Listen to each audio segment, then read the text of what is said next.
need Traumatic Cinematic, bitches. Check us out, TraumaticCinematic.com. Greetings and salutations, ladies and gentlemen. Welcome back once again to this little thing I like to call the Traumatic Cinematic Show. I am your host, Mugumbo, like always. And with me tonight, I've got this sick little hobo I've been turning out called Dave Manifesto Gibson. Hey, you haven't turned me out yet. Yeah, well, you were pretty drunk that night. Also, folks, we have a very special, a West Coast, well, actually, he's from the Midwest. He's from the nasty, dirty, gritty, grimy, the filthy side of Chicago, but he got the fuck out of there when he had a chance. Thank goodness, right? You'd probably be dead now, right? But anyways, ladies and gentlemen, introducing Mr. HartFisher. Pleasure to be here, guys. Did I pronounce your last name right? What are you, fucking stupid? It's Fisher. Yeah. I'm sorry, can I swear on here? Can I swear? Oh, no, you cannot fucking swear. Don't you fucking use that kind of tone with me. You guys a bunch of fucking tards? It's okay? Yeah. Oh, no, we wouldn't want the retarded to be insulted. Oh, no. I have a problem if you That's make fun of deaf people. Because the majority of our listeners are deaf, and Dave, he spends most of his week transcribing the show for him. And he's not very good at Braille, but he really likes sticking that little needle into paper and trying to pull up the little... Anyways, it keeps him busy. Doesn't it, Dave? Oh, yes. Gotta do something to him. But, Hart, you... And I don't want to dwell on your past. I know you have beaten that fucking horse to death, right? But for the folks... Well, it's going to get beaten worse because I'm going to be in that documentary on the 90s for the National Geographic Channel. What? Really? Suck it, horror writers. All these, when you guys were talking earlier, before we got on the air, folks at home, they were talking like, I've heard of this guy, but I didn't really know exactly what he's done. There's a reason behind that, because all the major horror sites, including Rue Morgue and Fangoria, and they've gotten together to ban me from speaking about me or discussing my work or discussing what we're doing at American Horrors. And on Wikipedia, I had been banned from Wikipedia for a decade. And just last year, thanks to our good buddy Burl Barr, a kick-ass true crime writer, we kicked through the blacklist, and I actually finally have a listing on Wikipedia. What do you mean? You mean Wikipedia doesn't? Do you mean they censor things? Oh, yeah, you got to love this. I was good enough for Larry King, Time Magazine, Jerry Springer, Sally Jesse, E! Entertainment, Eon OJ. I was good enough for all those news outlets, but not good enough for Wikipedia. They literally said that I was not notable. Not notable? Really? That's funny. But BloodyDisgusting.com did their top 10 most terrifying comic stories ever done, and I have 2 in that list there. So I guess I must be fucking notable. Yeah, it's funny because I heard a quote and I was like, God damn! I wish I could live up to such a quote that or a tagline. HartFisher, scariest man in America. I was like, holy fucking shit! This guy's my friend on Facebook. Well, guys, which Facebook is the devil. I don't know if you realize that, but Facebook is Satan himself. That's why I love it so much. But Facebook isn't the devil. It's just the greatest tool the CIA ever invented. Yeah, well, that way they don't, or the Dude, NSA. Watch that Onion sketch. Have you guys seen the sketch of the Onion where the CIA gives Mark Zuckerberg the CIA Citizens Award of Forever? Oh, thank you so much for making our job so much easier. Yeah, right. No, it's hilarious. Go find it, The Onion, and they did a sketch on it about Mark Zuckerberg, the guy from Facebook, getting this, CIA award. That's the beer talking. Right. And it's hilarious because when you watch it, the first time I saw it, I thought, wow, I'm watching Fox News. And I didn't realize I was looking at a sketch on The Onion. And Hart, so our listeners know, what really brought you into the pop culture realm was a little comic book you did about Jeffrey Dahmer. That was the first one. The first thing was the book on Jeffrey Dahmer that got me sued by the victims' families. There was a protest march on my house. After that, I did the Kill Image book where I killed the founders of Image Comics. I did the Marvel Can Suck My Cock T-shirt. Oh yes, I love Comic-Con.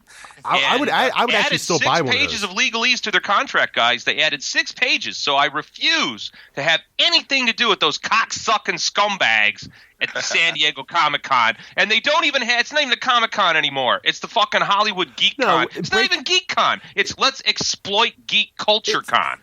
Breaking Bad was at Comic-Con. How does that have anything to do with Comic-Con? Yeah, you're right. And even the Wizard World Comic-Cons, I'm a convention goer, right?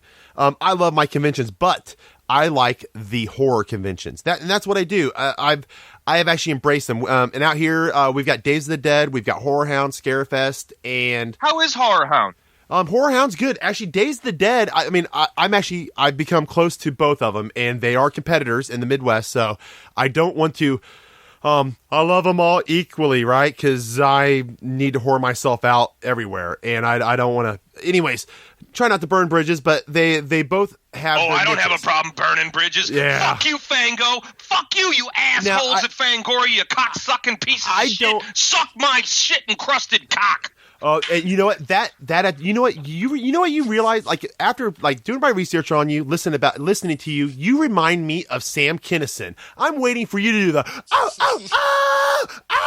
you know that because I understand what takes Mr. Hand and turns him into Mr. Fist. Right? Yeah, and that's not that I condone it or anything, but I understand. How is Fangoria still alive? Now, Hart, with the writing of the Jeffrey Dahmer book. Was serial killers just always a fascination for you, or is it just Jeffrey Dahmer that kind of brought you into that? Actually, by the time I did the Dahmer book, I was bored with him. I was completely bored with doing serial killer stuff. I was writing my own fictional serial killer. Before there was a Dexter, there was Jonathan Gabriel, the Dark Angel, which is the very first comic book told from the serial killer's point of view. And he was the anti-hero, was the killer. And he was how I launched my comic company, Boneyard Press. And leading up to that, I had relentlessly researched serial killers and psychopaths, and I grew up on the south side of Chicago during the days of John Wayne Gacy. And so I had a deep fascination with it, but by the time I got to college and started my comic company, I was kind of bored with them. I was completely bored. But a friend of mine, Dan Mattson, who was publishing North Star Comics and the original publisher of Faust, if you're a big horror splatter fan, you got to know Faust. Yeah. And he was the publisher, and he's like, Hart, you have got to do something on Dahmer. And it was Dan's fucking idea, and I thought it was a good idea, so I ran with it. And holy shit, did it blow up in my face. Well, and it's funny. I went back and watched some of those interviews, and I was just so captivated how stupid that these victims' families were, that they're sitting there trying to get all this notoriety off of the murders and then just like throwing all this shit at you. And it just blew me away. You were the only one that had any logic on the whole panel.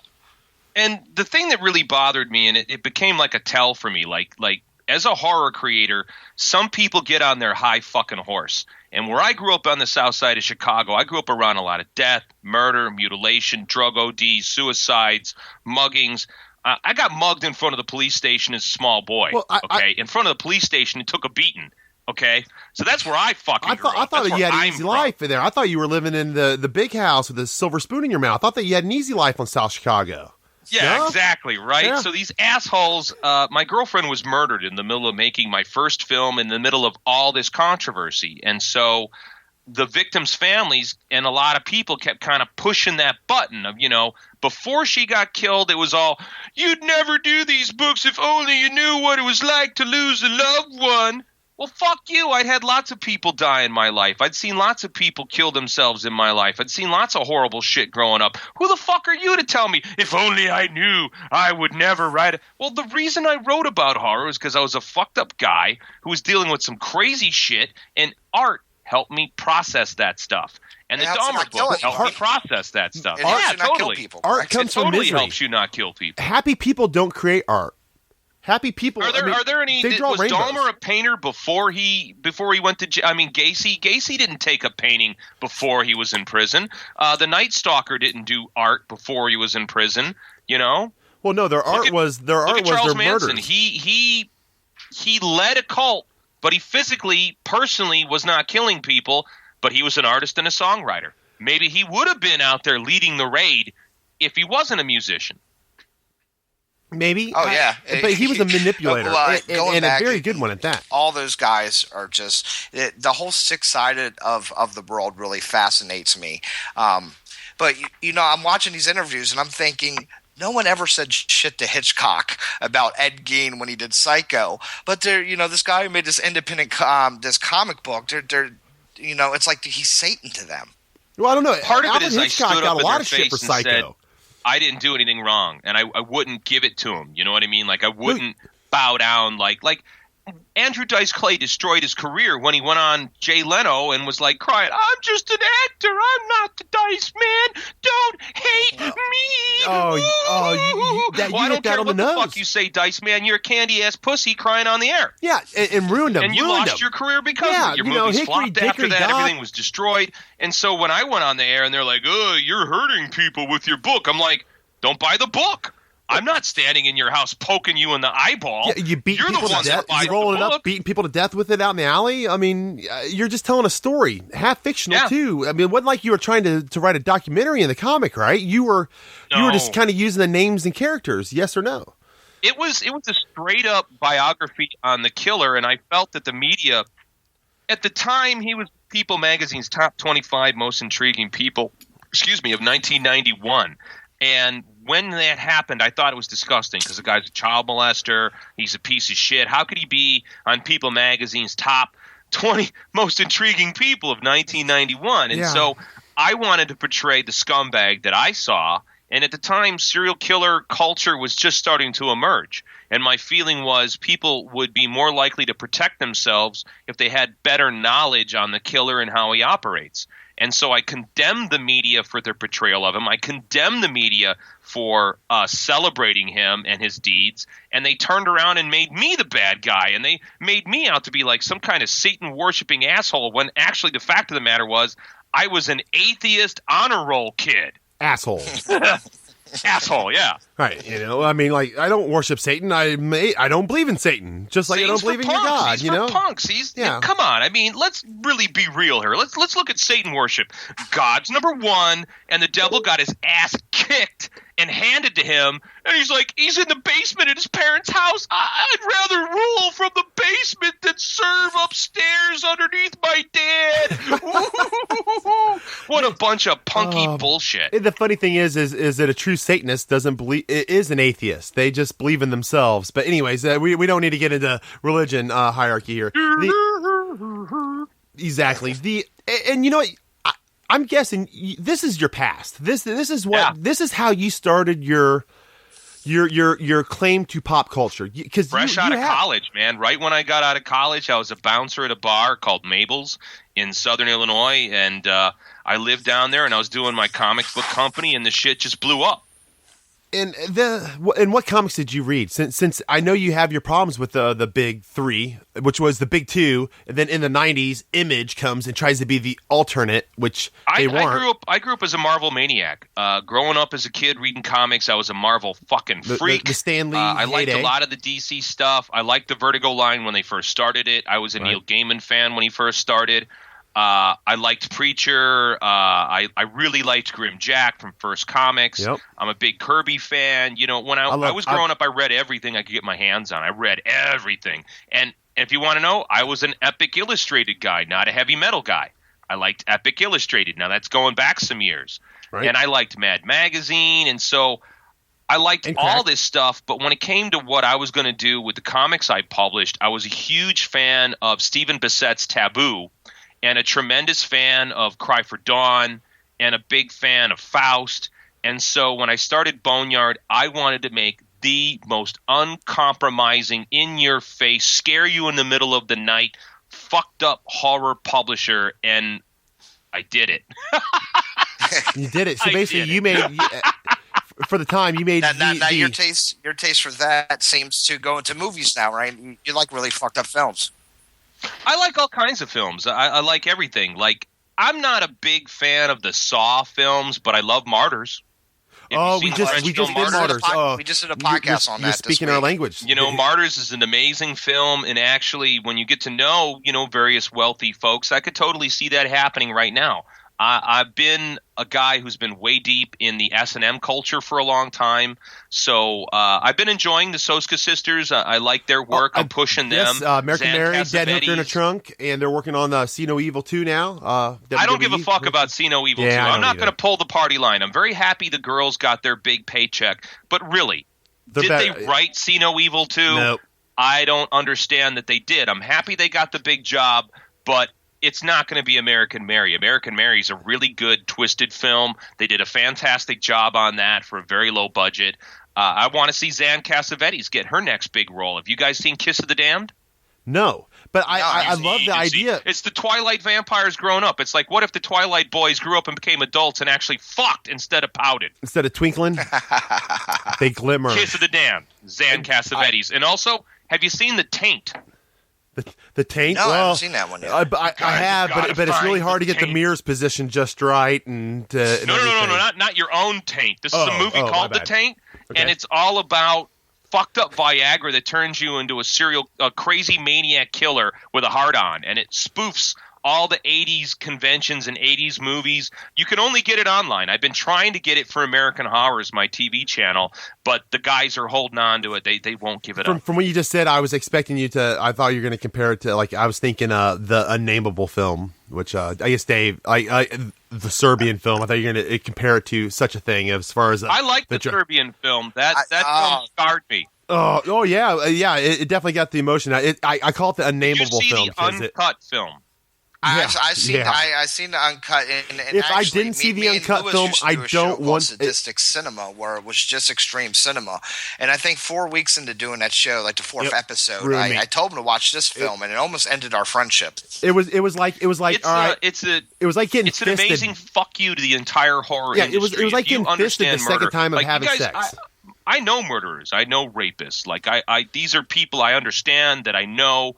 You know, I got friends that are outlaw bikers, friends that are in the mob. I got friends all over the place, friends that are cops, friends that are SWAT guys. I understand murder, death, and mutilation very, very well.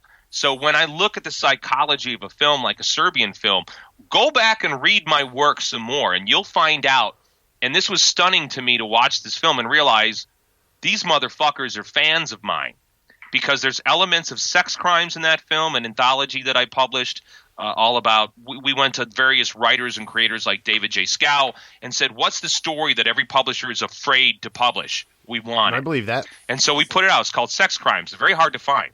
I honestly, that's my breaking point. That's the thing that I have the hardest time dealing with is sexual depravity in film. I can handle anything, but when it comes to sexual depravity, that's where I'm I'm literally covering my face. I'm hitting pause. I'm like, oh my, and I force myself to get through it, and it gets it gets the most emotion out of me, and that's what it's supposed to do. But it's a one watch, one and out, and I'm like, yeah. It did what it was supposed to do, but I'll never fucking watch it again. It's not something I'm going to share with the family, which obviously not. But you guys didn't hear this. I muted the microphone, but I just got a motherfucking sales call. So, hey, hi, sir. Would you like to switch to a on the mic? And I'm like, who is this? I'm on the radio. And they're like, they go into their sales pitch, and I'm like, yeah, lose my number. Click. Nice. That was actually me calling you. I was like, because that's what I do. I'm like, I'm gonna try to sell him on this. Like, who the fuck does a sales call at 8:00 at night?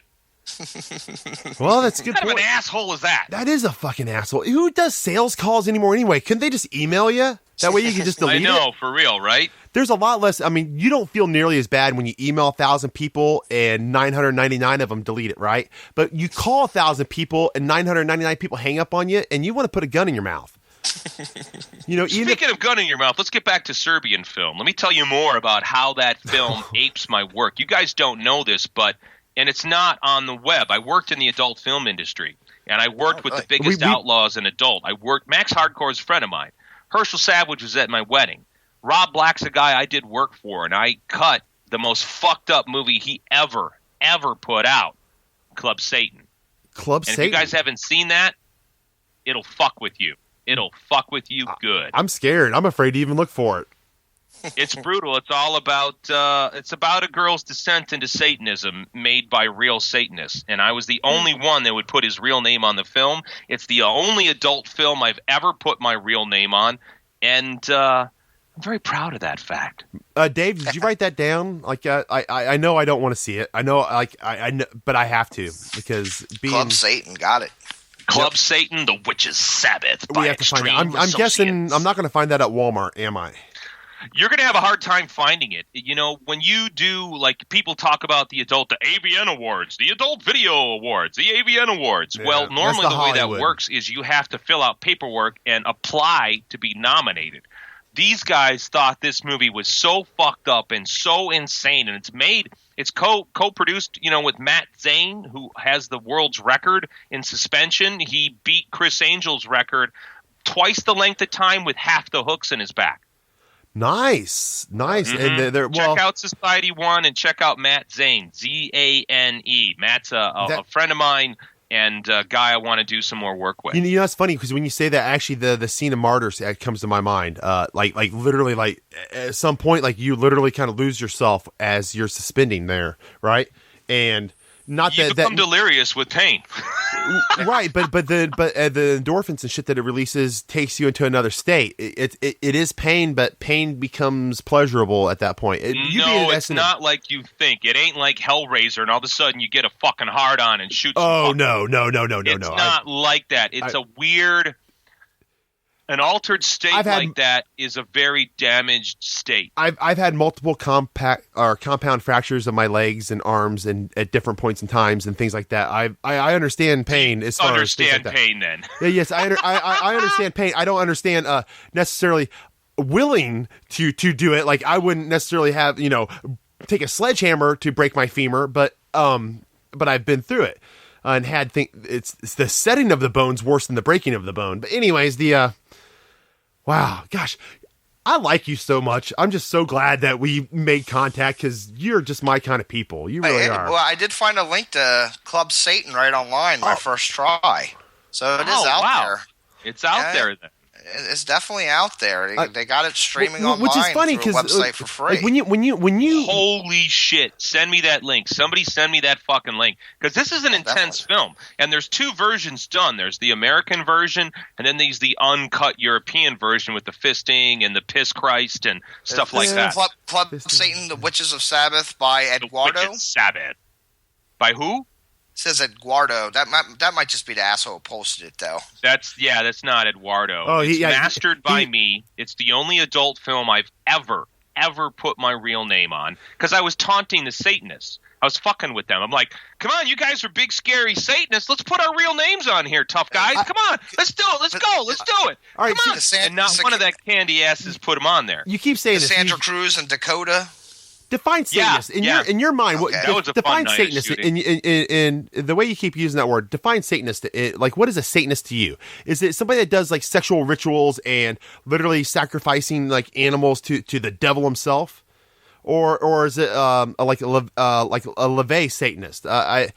Because the movies, the pop culture tells us that the Satanists are like you're gonna give birth to a child and then cut its throat and use its blood for this ritual to try to bring the demon from the underworld, and that's not really true. There might be people that embrace that sort of thing, but that's a completely different thing.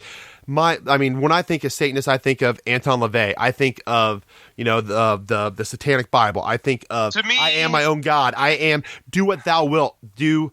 Anton LaVey, do what thou wilt was not Anton. Well, LaVey. that's Crowley. That was the great beast. That was Aleister Crowley, a real sorcerer. Yeah, not absolutely. This punk Anton LaVey. Anton LaVey's a con man. He's a con man bullshit artist. Do you guys know much of the history behind Anton? Yes, I've read quite a bit. Yes. The bullshit con artist. Have you ever met his grandson, Stanton? Satan? Yeah, he named it. Yeah, Stanton. No, Stanton. Stanton wants to be Satan, but I've never seen a grandkid spend so much time trying so hard to make money off of looking like his grandpa. Stanton has no power, no nothing. Actually, no it was LaVey's son that he named No Satan. one's out to get him. There's no black helicopters following Stanton around like he wants people to think. There's no secret satanic conspiracy that Stanton's involved in. If you want to know about real scary Satanism, real Satanism in the real world, you want to know about that? That's what I'm asking. Read The Franklin Affair. The Franklin by Nick Affair. Bryant. Nick Bryant. It'll tell you all about a child molestation ring that's funded by the government and involves Satanism and the CIA. It's fucking scary shit. Now, Go read that book, shit. and then let's talk about Satanism, because there's your clown car of Satanists, and then you've got your really serious motherfuckers like the Black Pope. So when I hear Satanist, the first thing I think of is clown car. Honk, honk. Because that's what he is to me. Satan's a fucking clown. Clown. Right. Clown. Right. That's what he is. Any Satan worshiper? Clown. The guy's a loser. He lost. He got kicked out. He got his ass kicked. I don't know anybody who's worshiping the number 2 guy in the UFC. Nobody worships the number 2 guy in the UFC. Nobody. Don't work that way, okay? So Satan to me is a fucking ass clown, and if you're worshiping Satan, you just told me you're a loser. He's not a winner. What has he ever won? The guy hasn't won nothing. He didn't win a goddamn thing. He's a fucking loser and a half. So if you tell me you're a Satan worshiper, you're a loser. He did create the whole fossil record to confuse us. Yeah, right. If you believe these dumb Christians. And if you want to get really satanic about it, I say the Vatican is the ultimate satanic institution. Oh, yes. Want to know what's satanic? The Pope. Yeah, I mean, that's what all the saints are. Take a look at their practices and what they teach and what they do. Confession, rituals. Give me your darkest, dirtiest secret, and I'm just going to hold on to it because the confessional is sacred. And masturbate to it later. Come on, give me a break. Jerk off to that a little bit later.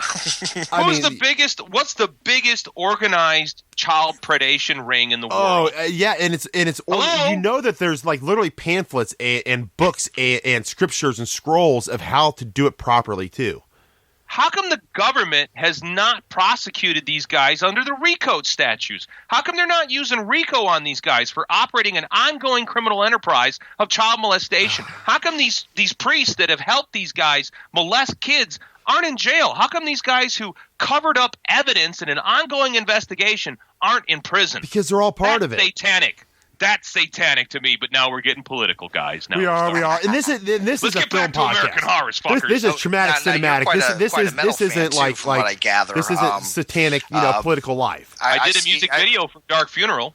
Oh, really? And I see you have pictures the darkest satanic metal band there is.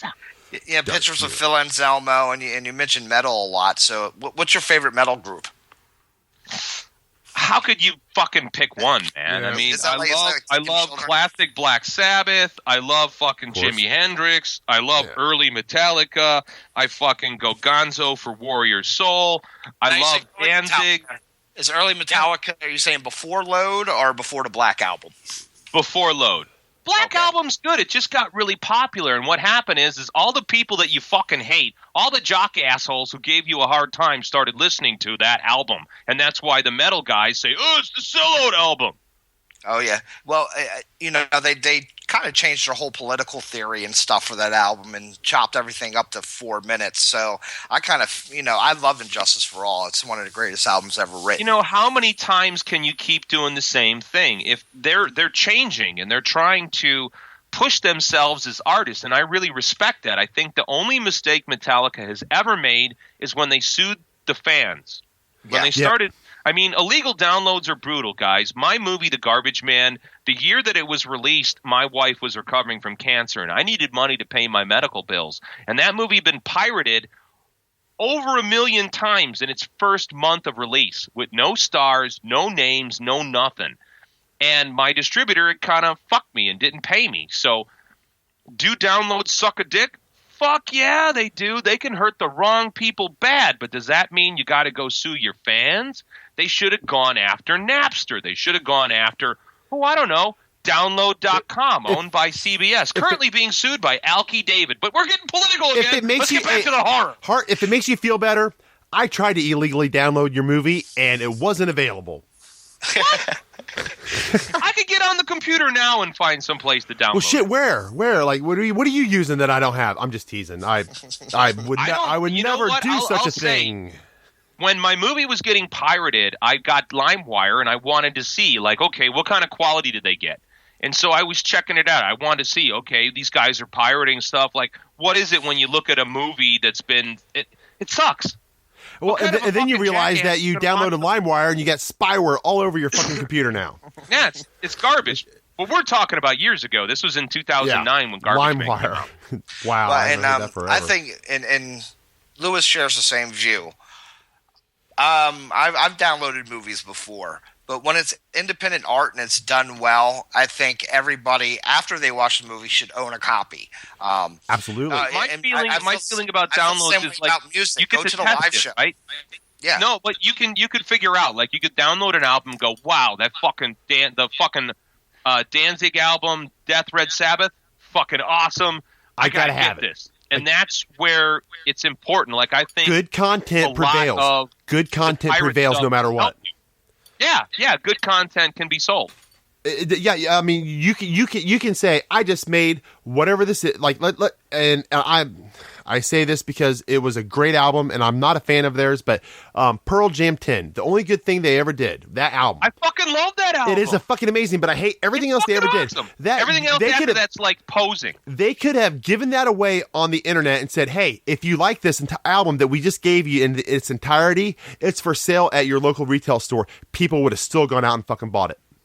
And you go look to the at show, what happened with God, who was it that you already listened to it on the radio for free and for pay? Not an emo band. Radiohead. Yep. And they did really well. Radiohead did really well, but they're an established brand. Yeah. It's a complete new frontier as purveyors of media. I don't have to worry about it. I mean, I'm terrified people are going to download my podcast from free from some foreign. Dude, it's a problem for me. It's a problem for me because with American Horrors, we're getting ready to release a slate of DVDs, and we have a horror channel. So we play a lot of public domain stuff, and the question is who owns the rights? And we try to avoid things where a filmmaker got fucked. You know, we're trying to show films that are kind of disappeared, you're like trying to be legit, Harvey Keitel and Johnny Lightning, Corrupt. You never even heard of this fucking movie. That's the kind of thing you'll find on. And you're not going to find on Netflix. You're not even going to have heard of it. You're not going to see it on IFC. You're not going to see it on Sundance. No. You're not going to see it in the middle of the night on Showtime or FX or anything else. And that's important. That's just like in heart. You can agree with me. And we've mentioned this many times before. I'm sure you've had this discussion, but like with your American Horrors channel, it's like when we were kids and we'd walk through the VHS store and you walk through the horror section and you don't even know what these fucking movies are. I've never heard of them or whatnot, but I see the box art and it's like, ooh, what's that?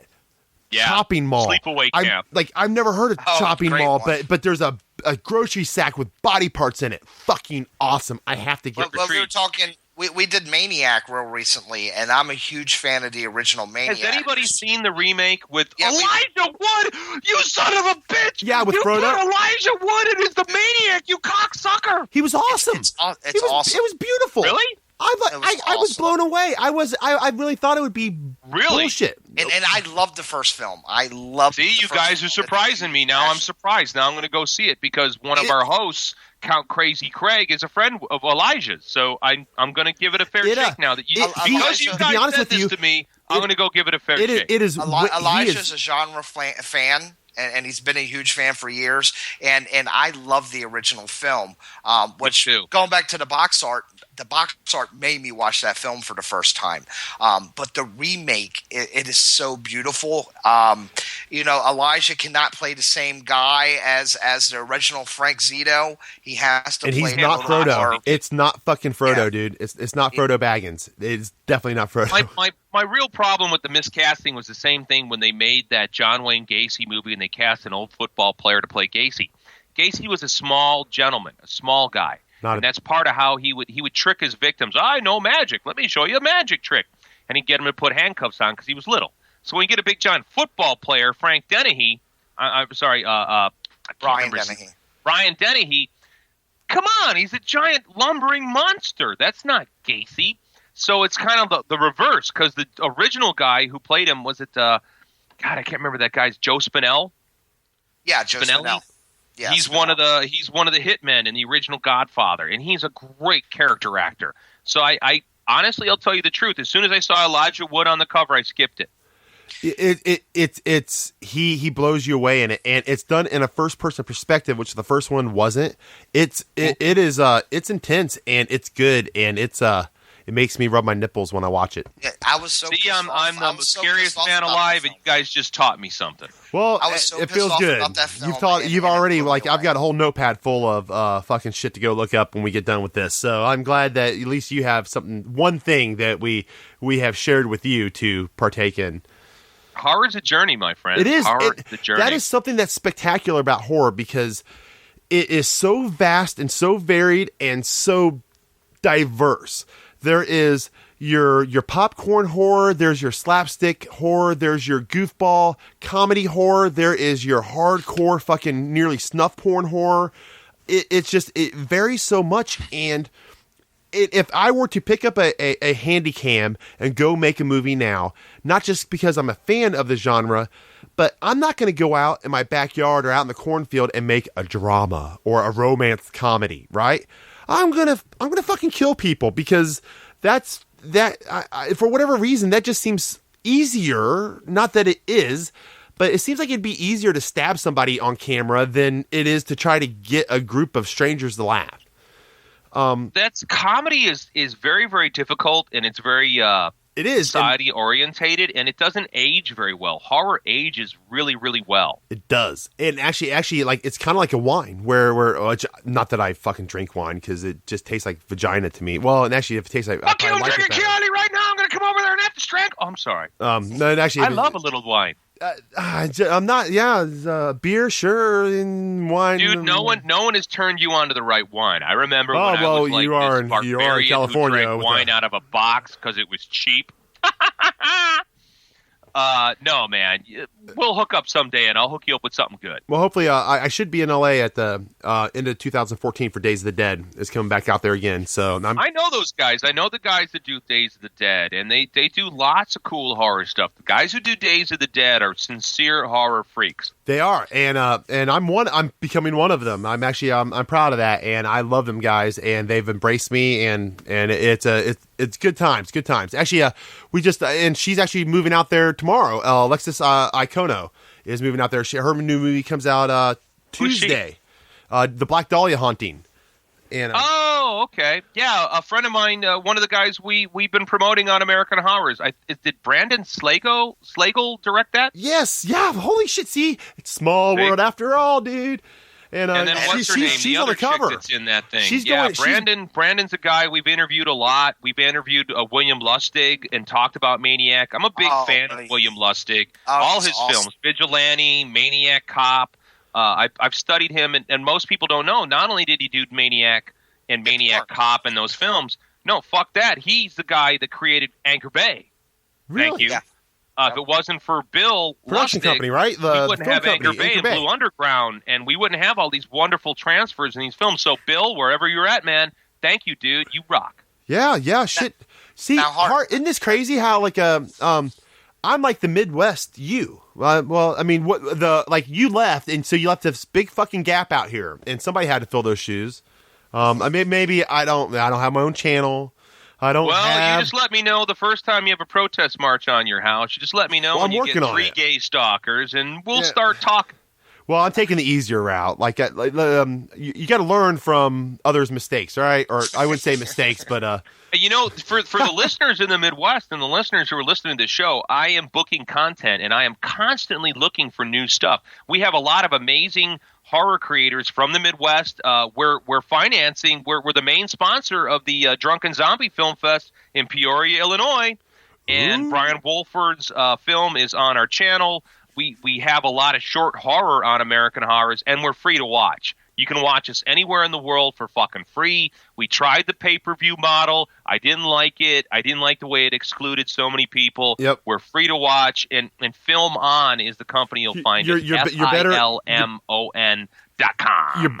You're better to have a commercial or have a little bit of a plug for products or whatever, and then let the let the fans have it for free, because once you want like a credit card number, it just totally makes it fucking difficult. That, and you know what, man, a lot of people are hurting. America's going through a real hard time here, man, and I understand that there's a lot of disasters and the government's being a bunch of fucking asshats.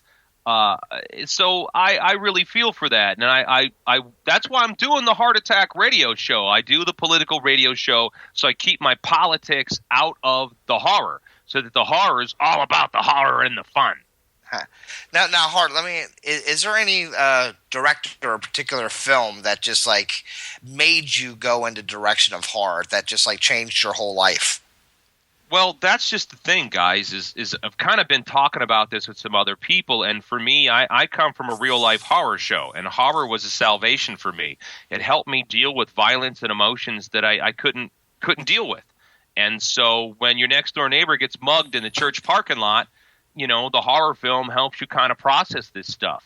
Where I grew up in Chicago on the South Side, it was pretty brutal. And I have seen a lot of violence. I've had a lot of violence in my life. I've seen a lot of horrible stuff and had horrible things done to me. So horror is a salvation for me. And that's kind of what I wanted with the American Horrors channel, was to celebrate the genre that I loved and in many ways saved my life, saved my mind, and kept me from becoming some kind of bad person. You know, well, at least, horror did save me. You have the salvation of knowing it's fiction as you're watching it. Yeah, and as if you say, like, what directors turned me on as a kid and really got me going for horror, you got to go to the classics of that age. John Carpenter, David Cronenberg, definitely the Maniac Cop stuff, you know, William Lustig, exploitation filmmaker. But John Carpenter and Cronenberg really had a major, major effect on me. And then later on, Henry, Portrait of a Serial Killer. Great movie. I love those films. Yep. I love them. The Thing remake is one of my favorites. And in fact, going back to the original Thing, Howard Hawks' The Thing from Another World is just amazing. And you see how many films ripped off from him. And Ridley Scott is a tremendous influence. And Fincher is a big influence. And right now, an independent film like Tobe Hooper was a massive disappointment. Tobe Hooper was like a big inspiration.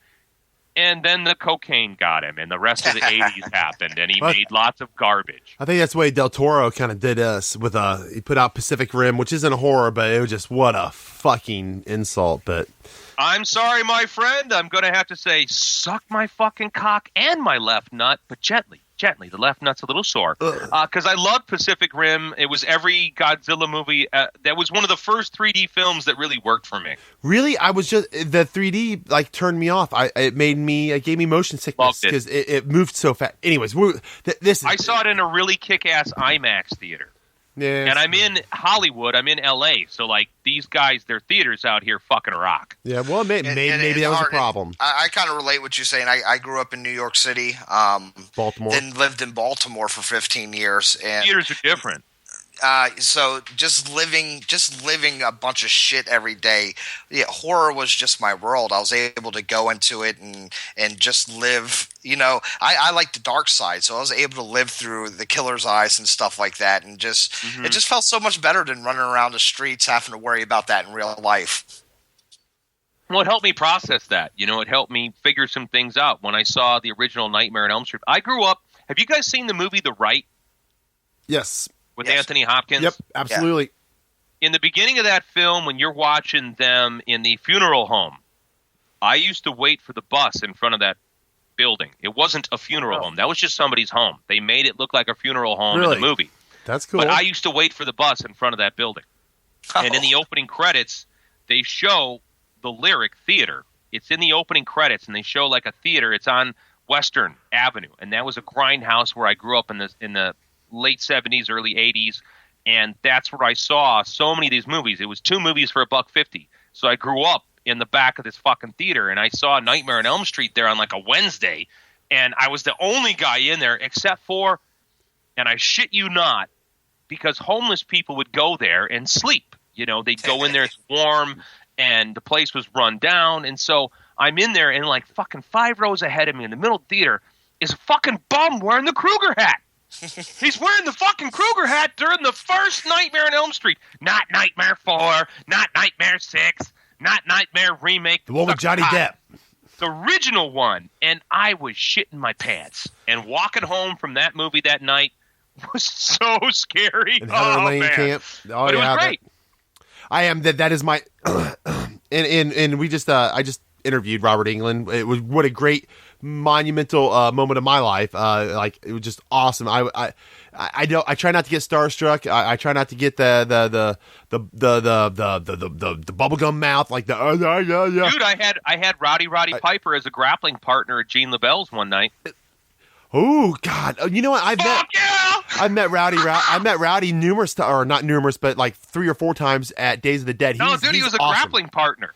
Well, yeah, I have not got to wrestle with him. I asked him to body slam me, but I'm a big dude, and he used to body slam people. And you're an MMA guy, right, Hart? You're big into that scene too, right?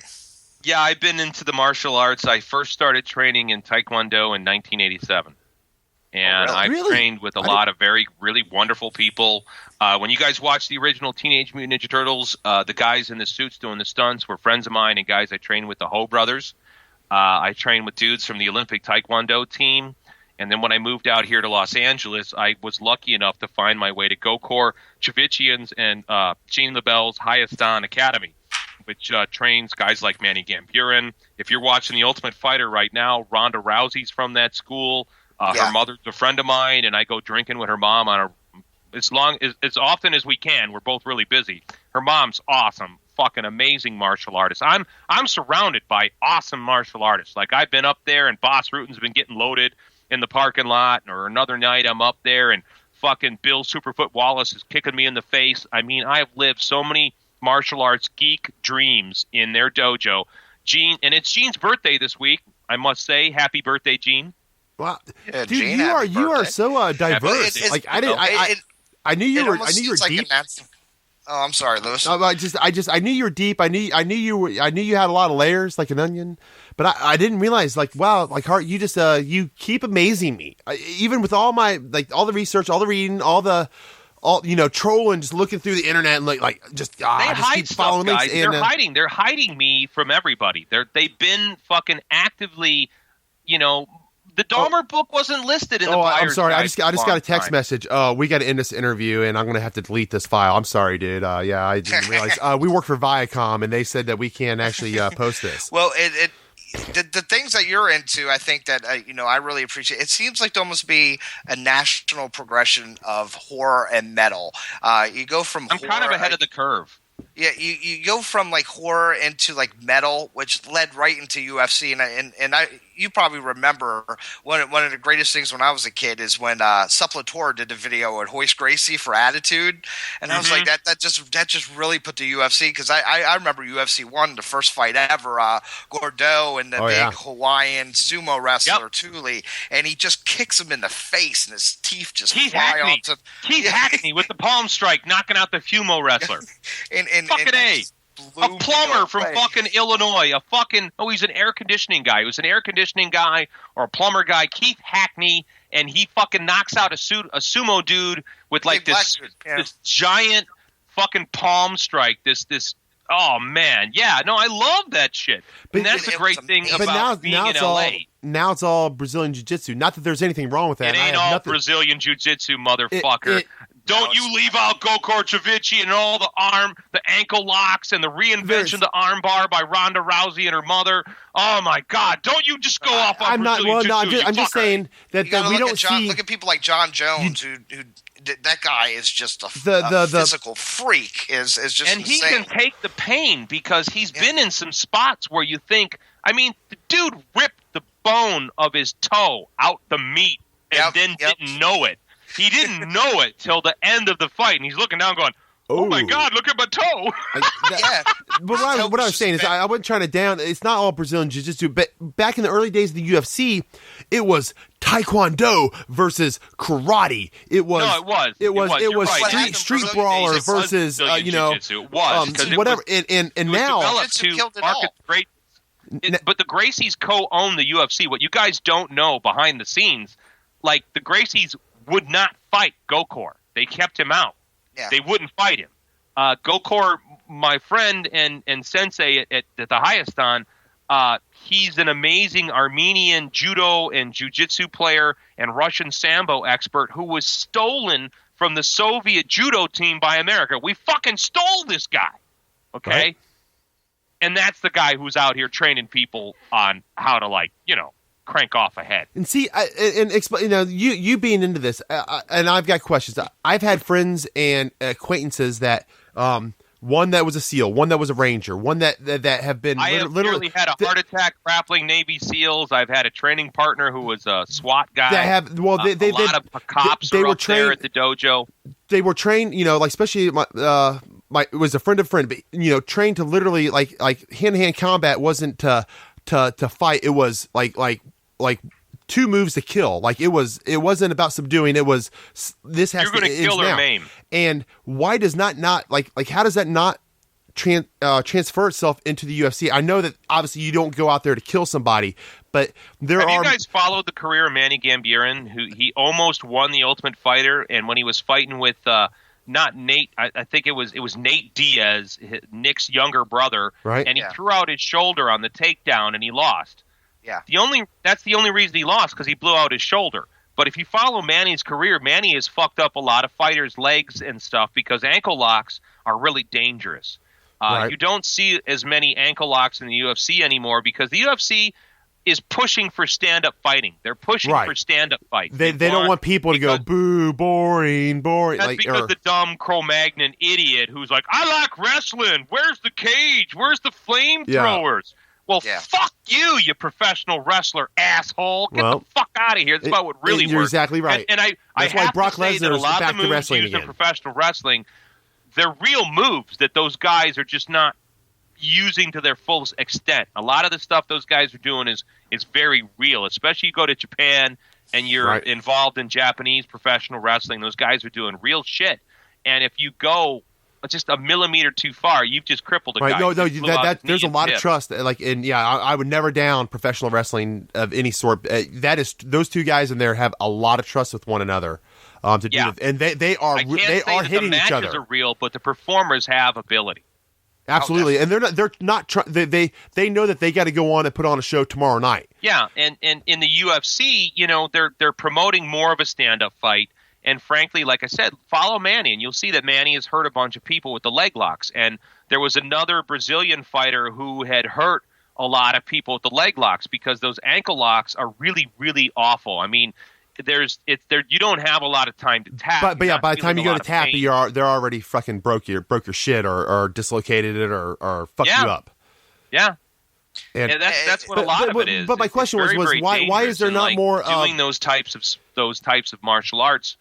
I don't get into fights on the street. I might hurt somebody. Jesus. Well, and because you have skills that would be used against you in the court of law too. That you're a deadly. Your hands are a deadly weapon, and that you use that against somebody that wasn't. And if something were to happen, it would be your fault for defending yourself.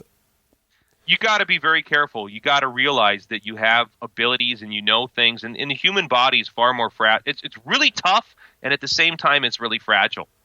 Well, I guess my curiosity was why is it that, Navy SEALs, Rangers, Special Forces, things like that, they've got like 2-3 moves to not subdue, but to literally maim or kill somebody, and why certain things, I mean, I know eye gouges and things like that are not allowed in the UFC, but why isn't there more? I mean, I know that there's that one punch knockout kind of stuff, but you don't see the, like an actual throat strike or maybe that is illegal. You can't have an actual that's throat illegal. Strike. You fucking can't have that, dude. And the thing that my feeling is I've been talking about this with my wife and some of my friends is when you're used to life and death combat situations, and when you've been in a position where you've actually killed somebody, and you've been in a position where there's actually a gun in your fucking and those face. are the people I know that have literally, I mean, in Desert Storm, like the original Desert Storm, not the new one that we have over there. And these were guys that were over in the original one where they've got, an actual kill list of marks on their weapon or this, that, or another, and have been in those situations. And they got it right now. Believe me, they got it right now. Oh yeah, I know, but I don't know those guys. I know I'm older, and I know the guys from the first one. In the fucking news that they are trying to censor from the news, of course. And the reason that you're not seeing these guys come back is because it's not a kill sport. Well, no, it's not. These guys, and the guys I know, they're not bragging it's about like a boxing match. It's a kill sport. I have a friend who is one of the only women to die from a strike to her head. One of my friends from high school was killed in Golden Globes competition. She was a girl, and she died from a blow to the head while wearing headgear. Oh, shit. Really? Yeah. It's dangerous. What we're doing out there and all these fights in the UFC, what those guys are doing is dangerous. And they're paying for it. They're paying for it with their body. You don't see those guys in the hospital. Well, and honestly, that's where I do, where you watch the early UFC fights, like you go back and watch 1, 2, 3, 1 through 10 or whatever, and they let it keep going. And you see that guy, like, especially when you're used to watching what we watch now, and you like, holy, they're like, stop it! Holy, they're knocked out. They're not responding. And they let them keep hitting them and hitting them. I do really appreciate them.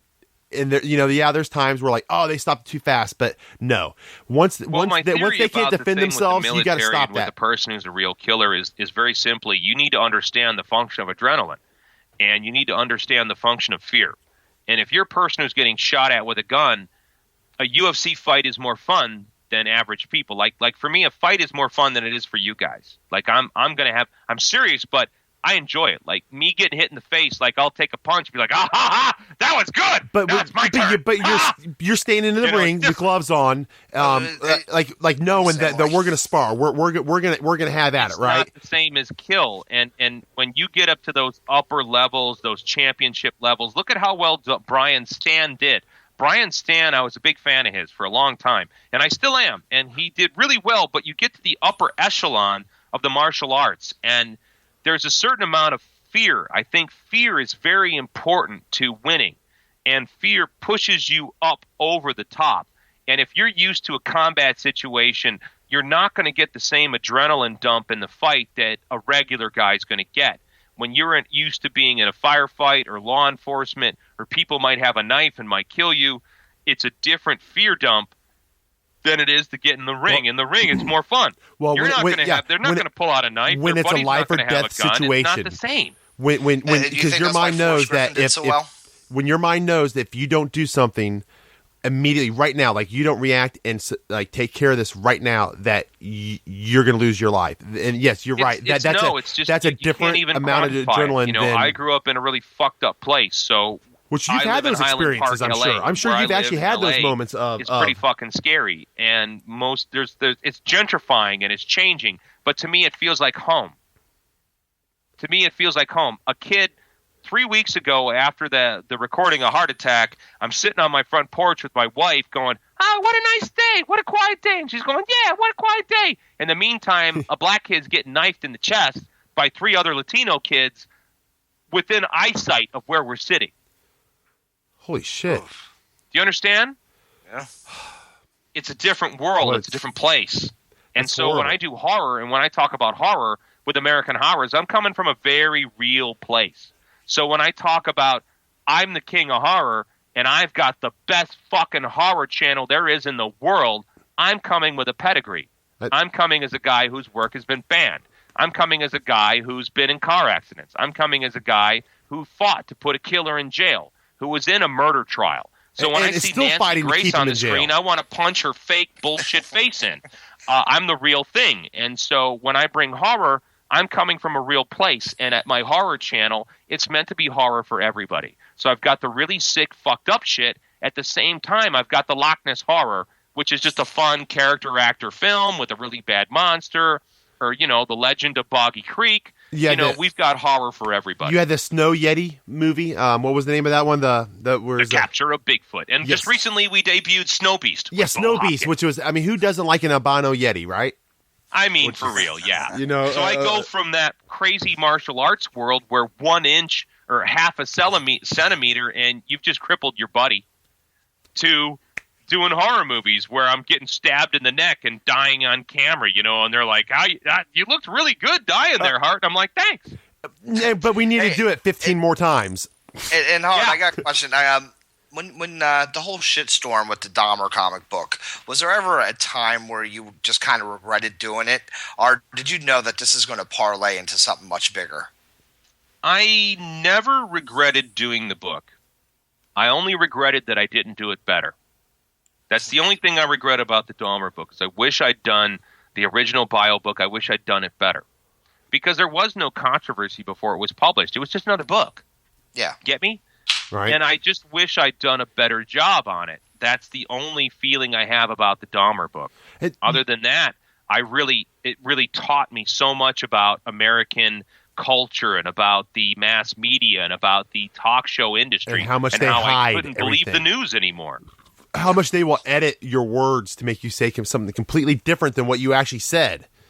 That was my experience with CNN Headline News. And so the audience at home understands this. I had a crew from CNN Headline News come out, and they were doing a documentary called Murder by Numbers. And I'm in this documentary, and they're shooting me. And it was the smartest film crew I'd ever dealt with, and they gave me the best interview I'd ever dealt with. But when the piece came out, it was utter shit. It was lies. It wasn't what we had discussed. And what happened was, like you mentioned, they were taking the answer to one question, like, hey, where do you like to take a good shit? And all of a sudden now that's the answer to, why do you think the Dahmer book sold? Because I like to take a dump in a porta potty in a place I've never been. But you know what I mean? Like they recut the answers from one question as if it was the answer to a different question, and that's very deceptive. It is. And that was in the 90s. So now that we have Fox News, which has won the right in court to lie to us, and they're lying to us on the TV every fucking day, I can't trust what. And that's the 90s. That's fucking 15 years ago, man. And it's only gotten worse. What are they lying to us about now? So basically what you're saying is the Onion might be the most reliable news source we have?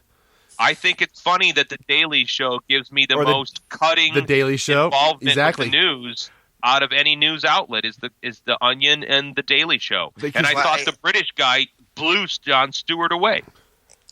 Yeah, and I watched that. Bill Maher is a big place for me to get my news from as well. I want to get on that show and cut that guy a new asshole. I think Bill Maher is a sellout, and he's a fucking bought and paid for rebel. He's a pseudo-rebel. I smoke pot, so I'm a rebel. But if you watch that show, he gives those guys, those Republican assholes, he gives them a big talking point, and he poo-poos the spy state. You'll notice he Why? Who cares if the NSA is spying on us all? Hey, that may be fine for you, Bill Maher, while you buy weed in a state where you're not going to go to jail for it. But it may be a problem for other people in Idaho who are going to go get weed and go to jail while they're going to let Walgreens go for selling painkillers out the back door. They just got to pay an $80 million fine, and they're okay. Yeah. But we're getting political again, goddammit. Let's get back to the horror. Why don't we ever have freaking drugstores around here that do that? It's bullshit. They do. If you've got a CVS in your neighborhood, a Walgreens, a Walmart, they've all been caught doing dirty deeds, my friend. Yeah. Just not to all me. of them. You just haven't been lucky. That's because the pharmacists are all so fucking scared that somebody's going to come fucking shoot them in the head for their oxys or Roxys. No, it's happening because the news just isn't reporting it in your neighborhood because they're bought and paid for. NBC is owned by GE. ABC is owned by Disney. Yep. CBS, well, I don't know who owns them, but they're making a lot of fucking money because that's where all the good sitcoms are. If you watch sitcoms, have you guys watched like the cop shows and seen all the laws the cops are breaking on those shows? Like I watch Criminal Minds. I watch Criminal Minds, and almost every other episode, their hacker expert is hacking into everybody's shit. Yeah, like well, we don't get caught. It's not illegal. It's not illegal if we don't get caught. Well, I mean, the NSA, so like, stupid. You don't have to hack into people's shit anymore. All you got to do is do a query to the NSA, and they've got all the information already anyway. I'm on a bit of a crusade. I'm going to get back to horror. I'm going to go back to Lords of Salem. What did you guys think of Lords of Salem? We did that episode. I'm torn. It had me. It lost me. I have the perfect analogy for Lord of Salem, and I actually use this today. It's like finding the sexiest woman in the world. She has everything physically that you want, and then she's mentally retarded. That's pretty good, dude. It's such a beautiful film, but the story is so fucked. Somebody needed to edit that for Zombie. Somebody needed to edit it for Rob. Like he had that movie there, and somebody needed the not that they needed to like oh it was too much. It was too much in some areas, not enough in others, and I don't know. Like it was. I wanted to like it because I like Rob Zombie. I can't help it, and I love the story, and I thought Sherry Moon. I've been hating on Rob Zombie. I don't like his Halloween remake. I think Halloween 2 sucks a turd. Halloween 1, I have a big problem. My whole...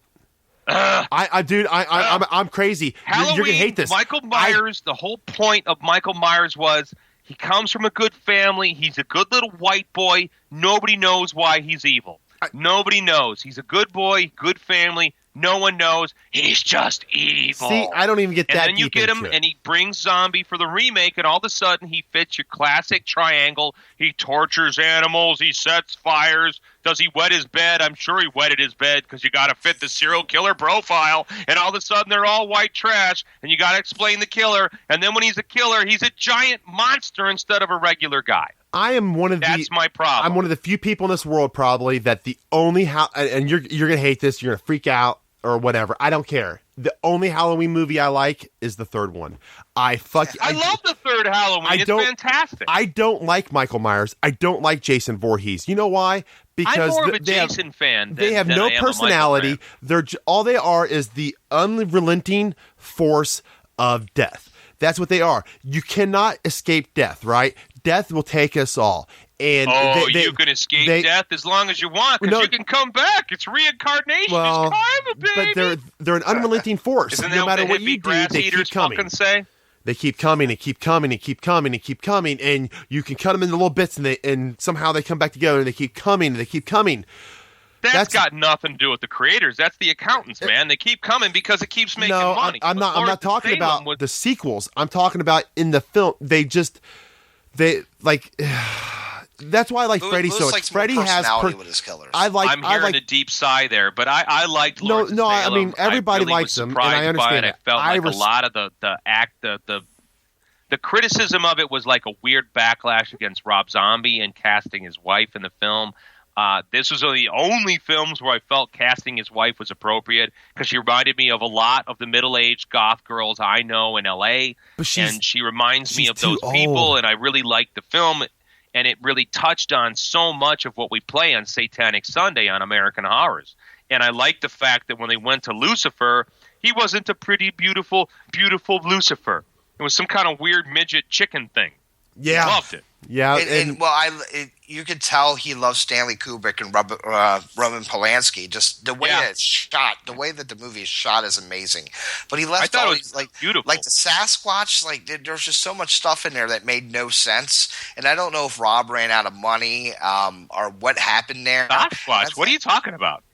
There's the big Sasquatch when she walks in that room that's behind her. I didn't see a Sasquatch in that movie. What are you talking about? There was some weird Sasquatchy creature. When she walks into that room and she's there in front of that cross, there's a shadow of a Sasquatch-like creature, but they never explain it. You don't even know it's a Sasquatch. That's you coloring it with your own judgment. But also a shadowy figure that. What do you mean it's a shadowy figure? How do you know it's a fucking Sasquatch? I saw it's his penis. A big and hairy figure. It had to be a Sasquatch. Yeah, it could be a werewolf. Give me a fucking break. Well, werewolves don't have penises could be anything. Like that. Could be a killer Easter bunny. Come on. But they just never explain it. I mean, he just leaves so many loose ends. But the way that it's shot makes me. I've watched it multiple times just because how he shot it. I've only watched it the one, and I'm going to watch it again because I'm going to write a review because I really feel that the horror literati all came down on it because they're all followers, and all of a sudden everybody decided that it's okay to kick the shit out of Rob Zombie on this movie because it's a movie that they didn't understand. There's no serial killer in the lead. There's no Michael. There's no House of Bad Guys. Oh, no, it's not so easy to follow. The devil's not pretty. It made you think. No, there's no titillating sexuality in it. Oh, no. Well, there was. I don't know. We saw Sherry Moon's butt, and we saw her titties. Come on, we've all seen Sherry Moon's butt by now. I know, that but was the scene where the only problem I have with that film is like, dude, why do I need to see your wife piss? Do I really need to see your wife go take a piss? Because I'm married, and I know what it looks like to see your wife take a piss, okay? Yeah. I don't need that. She does it on my chest every other night. Story forward. I don't know how that said anything about her character. That's the only scene in the whole movie where I'm like, dude, what is the point of this shot? But I will say there were some really pretty shots. I love the hallways, the crazy, Las Vegas, the kind of crazy wallpapers from the 70s and shit, and the Total carpets, shiny. and very, very psychedelic. It made you think, and the old woman boobs, very those burnt into my brain. Even though I didn't want to see them, I don't want to remember them. They're burnt into my brain. The saggy wrinkle. I didn't realize boobs got wrinkly, but apparently they do. And Well, I married a Jap because I age better. Oh. I'm sure she likes you when you refer to her as a Jap. But by that time, I'll be an ancient, saggy, fucking dicked, balls by my knees guy. So who the fuck am I to talk? I'm sure her traditional Japanese parents love you, right?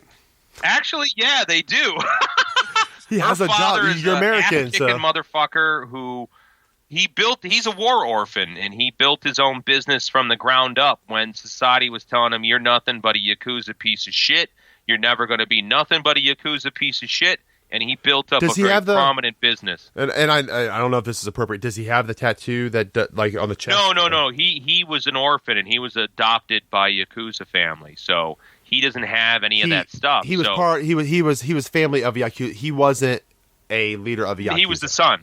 Okay, so understood. He wasn't like a member of the crime family, and the teachers tried to push him that way. And they tried to insist that's all you're going to be. And that's something important for America to remember with all this wiretapping and all this bullshit with you now have a permanent student record. You are who you want to be, man. It doesn't matter who you were yesterday. Don't let them label you. Whoever you want to be today. I've got two kids, young. I got a 4-year-old, and he went to school for an assessment. He's not talking as well as he should. He's not pronouncing certain things correctly, and they wanted to do an assessment on him. And He's 4. Give me a fucking break. Absolutely. Well, I mean, at the same time, we want to get him help, and want him to go through speech. 4. Well, but anyways, I understand. But the assessment I was worried about. I'm looking at the questionnaire here, and I'm like, hey, this Dude, has not. In kindergarten, these questions. First half of the year, they said I was too fucking quiet, and then when they told me that, the second semester, they told me I was too fucking noisy and loud. Fuck those assholes. But the questions, let your kid be a kid. You could tell, the questions that they're asking you, they want you to tell them how to categorize your child and how to label your child for the rest of their life. He's a kid? That's exactly Doing it, kid dude. Stuff? Yeah, doing kids. He's a kid. Oh, is he hyper? Is he that?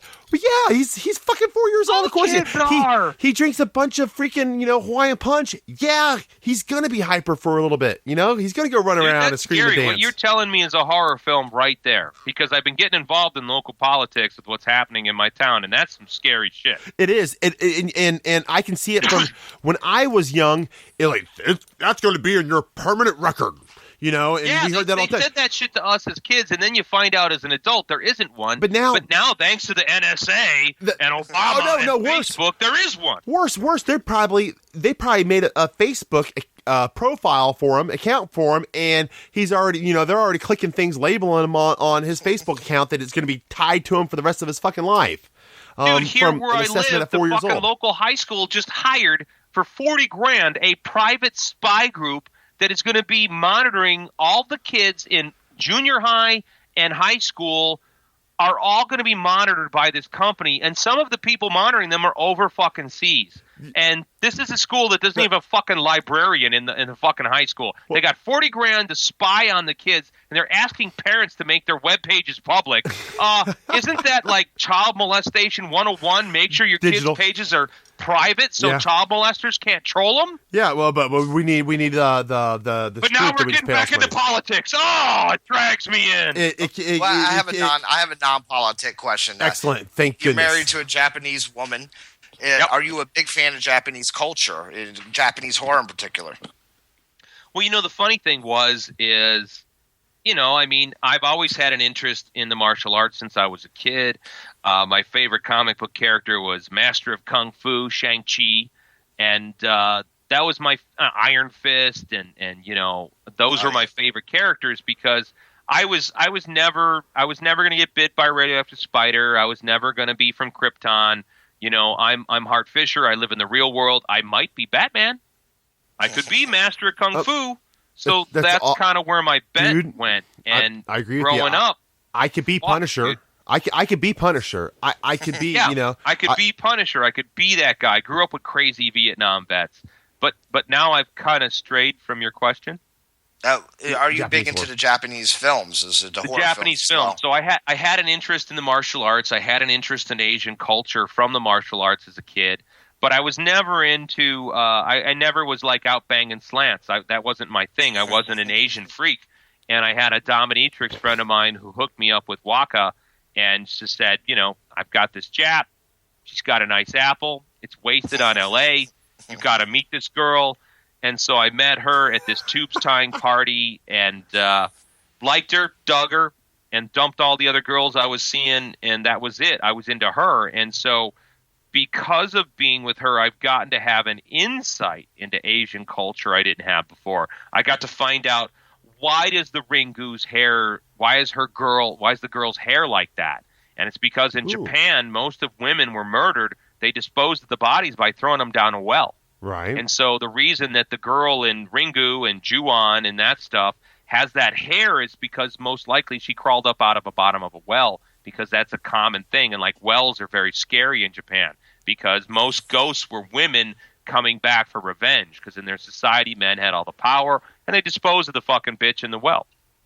Well, I actually had a conversation with another film buff I know, and it's a lot of people don't get the Japanese or even the French films just because the disconnect in the culture. But once you start once you start understanding it, all the shit that people think is so weird, it's like, this makes a lot of fucking sense. And I'm a huge Japanese movie buff. I think they're making some of the best horror.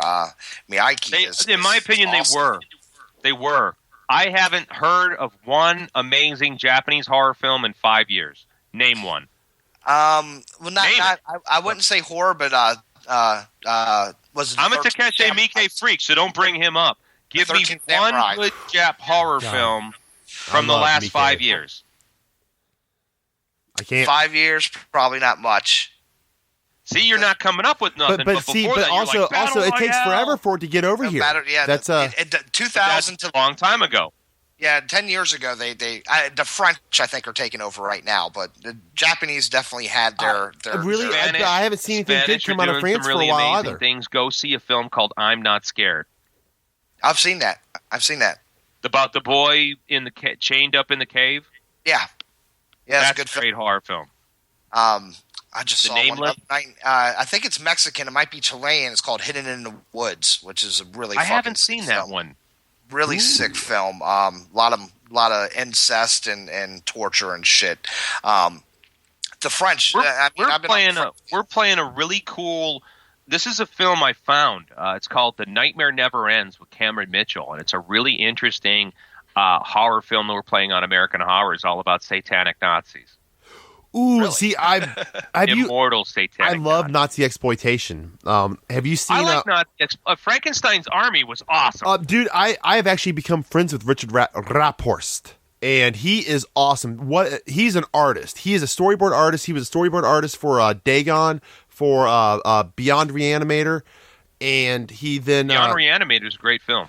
And then then this was his big shot, and he did all these characters and everything. He's on Facebook. I will send you his name on there, and he will accept your friend request. He's awesome. He is a wonderful individual. He's from Holland. Great and I did with that film. I did As I was wonderful. With Dead Snow. I did a wonderful interview with him, and I'll send you a link to my interview with him. I adore him, and he is a great individual, and we've actually been talking about doing a monthly segment together on the podcast, just discussing film in general. He's doing something now with the God particle, or the Higgins element, I know what or you're the talking about. Higgins element, but they found some Because way. guys, what the public doesn't know is I'm supposed to be a chemical engineer. Not what I'm doing now. Ooh, dun, dun, dun, dun, dun, dun, dun, dun. Well, what did you go to college for? Chemical engineering. I was in a special high school for super smart kids called Project Individual Education. I graduated 4th in my class when I was fucking off. I gave up all of the science and all the calculus and all that stuff to go full-time as an artist my senior year of high school, and I went to college for art, and I have a degree in painting. Awesome. Oh, so you're not that smart. No, I'm just teasing. No. Art is timeless, and to actually dedicate yourself to it is spectacular. I have nothing. I wish I could consider myself an artist. I'm doing a spoken word event here in Los Angeles. Look up Bored to Death on Facebook, October 22nd. If you've never seen me do spoken word, that's the part we haven't talked about, is I'm a published poet. And my poetry is probably more terrifying than anything I've ever written as a short story because it's a piece of my mind. And at the readings, I bring people in and I let out that monster. And so I'm doing a reading as part of a art show event, Bored to Death in Redondo Beach, October 22nd. Check it out on Facebook. Well, son of a bitch, dude! You just don't stop. Like you've got so many layers. It's spectacular. We could do a whole nother show and not even touch on a single thing we've discussed now. I guess that's why you have your own show, which is Heart Attack, folks. We haven't even talked about my involvement with Danzig, have we? No, but that's all right. We don't need to talk about that. Save that for another show, fucker. Well, no, see, anyways, I'm a huge Misfits fan. I think Lewis loves the music, but yeah. from the stories you hear about Danzig, I don't know how much of it's true. He seems like one of the biggest assholes on the planet. It doesn't matter. It doesn't matter because that's just a personal opinion of mine. I don't know the guy personally, so I do know Glenn personally, and I can tell you, Glenn has really helped me. So for all those negative stories about Glenn being an asshole or this bullshit about Glenn, I'm going to say something that I've been fired by Glenn. I've been hired. I ran Verotic. I ran his comic book company and co-wrote the most controversial thing they ever put out, Taste of Cherry, which is banned in the state of Oklahoma to this day. You cannot get it. It's obscene material in my own country. I formed my opinion in the early 90s. So I honestly, I'm sure he's a much different man than he was back. Oh, he can be a nightmare. Believe me. Glenn can be a fucking nightmare, kick to the fucking teeth. Me and him have fucking fought. But what I can say is now I'm very happy with my relationship with him, and he's been treating me very well in the last 6 years. Yep. And we play uncut music videos from his vault on American Horrors on Sundays. Wow, nice. Well, I mean, that's and I will say I do like his music, and I mean, who doesn't love the Misfits? I like with and without him. And Doyle's fun. Doyle's a lot of fun. So I've actually hung out with Doyle a couple times. He's a really cool guy. Doyle. Good guy. All the guys in the band are great. I met Erie Vaughn, Tommy Prong is amazing. Really cool guy. Laid back guy. Steve is Tommy Prong. Fun. Tommy Prong's in the band now, huh? Oh, yeah, for years. He's been in the band for years, and they finally found a really good rhythm because Glenn's been out on tour with Doyle. So, like they've been doing, Misfit sets and Danzig sets, and fucking Glenn has been blowing me away. The guy's, he's in his mid to late 50s now, right. 56, 57, and he's fucking playing, 3 sets in a row. Come on.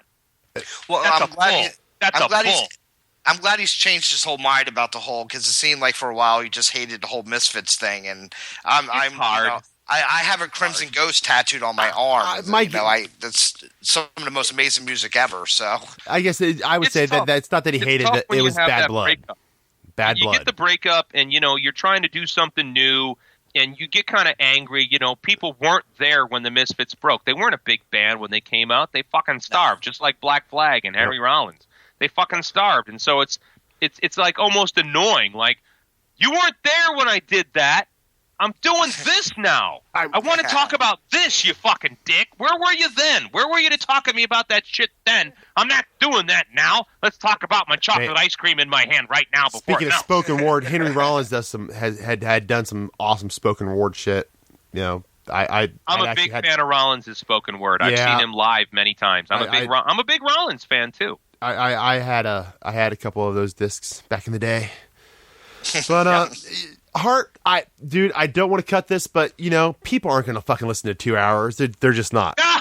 We're only in an hour and a half. Yep, exactly. I need to take a piss. I've been ready to hit the microphone. Well, I got a Gatorade bottle here, so I'm prepared. I'm not that pro yet. We normally take a break, but fuck, you never quit talking.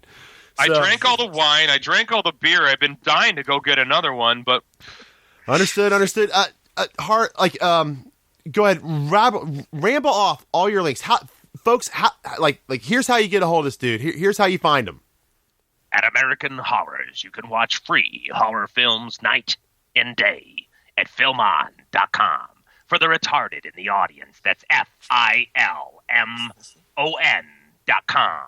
To watch the scariest, greatest horror channel in the world 24/7 for free.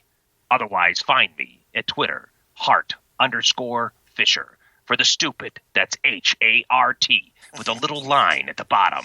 Then Fisher, FISHER. You can find me on Facebook, too. I'm on there, and the Heart Attack radio show is on SoundCloud. And be forewarned, my radio show is very abrasive, and angry. Which is awesome. Like Sam Kinison in today's day and age is like, oh! Like, that's just me. I do. I start screaming, "You motherfucker! You cocksucker! I love it. How could you fucking do that? How could you put a 7th grade kid in jail for a BB gun in his front yard? You motherfuckers!" Yep. Yeah, no, I go off. And I like it. It's awesome and it's brilliant. And that we need more of that. And you know what? I am always available if you want me to come scream at you or at your guests too. And folks, don't forget, you can find us at TraumaticCinematic.com and at TC Podcast Crew on the Twitter box. And, of course, we're on the fucking Facebook like everyone else in the world. So go fucking, Facebook. Go fucking rot your mind on there. I do. It's horrible. I spend way too much time on that fucking shit. But anyways, Hart, I got one last request from you. Hit me. Would you do a bumper for us? Like you're listening to Traumatic Cinematic? Do you want me to do it in my voice or the evil voice? You do whatever you want, dude.